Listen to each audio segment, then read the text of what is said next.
साथ है। अपमूर्ति वो बने जो काम करे चंडाल का, काल भी क्या बिगाड़े जो भक्त हो महाकाल का।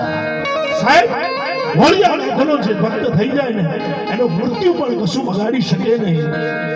અને તમે બધા કદાચ ઉજ્જૈન ગયા હોય કે ના ગયા હોય, પણ ઉજ્જૈનની રચનામાં એવું કહેવાય છે ક્ષિપ્રા નદીના તટ ઉપર ઉજ્જૈન નગરીની અંદર દાદા ભૈરવ બેઠો છે, કાળ ભૈરવ બેઠો છે।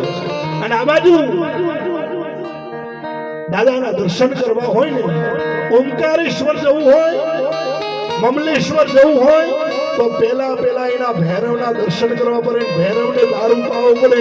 આજે સાહેબ સરકાર થાકી ગઈ છે, આજ નહીં ઇન્દિરા વખતની સરકાર થાકી ગઈ, આપણા જેટલી ભારત વર્ષમાં સરકાર થઈ ને એ બધી સરકાર થાકી ગઈ।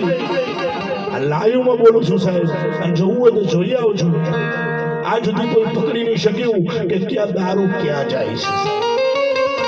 2019માં મેં લાઈવમાં રકાબીમાં બાટલી લઈને ભેડ્યું અને 2 મિનિટમાં આખી અંદર રકાબીમાં તો ગડ ગડ ગડ ગડ ગડ સાહેબ પી જાય ને ઈ દાદો બેઠો છે હે ને।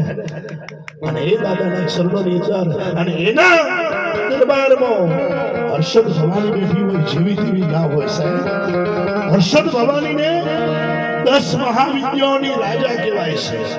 તમારે કોઈ દુનિયાની શક્તિ હાંસલ કરવી હોય ને, તંત્ર મંત્ર જાદુ ટોના હાંસલ કરવું હોય ને, તો એક બાજુ એક વેરઈ, એક છિન્ન મસ્તિકા એટલે જોગણી અને એક હર્ષદ ભવાનીને પૂજવી પડે, એના નામની બલિ આલવી પડે, એના નામનો દીવો પ્રગટાવવો પડે, તો તમને વિદ્યા પ્રાપ્ત થાય, બાકી વિદ્યા ન મળે।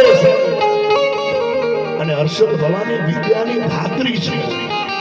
એનો શ્લોક એવું કહે છે કે હર્ષદ ભવાની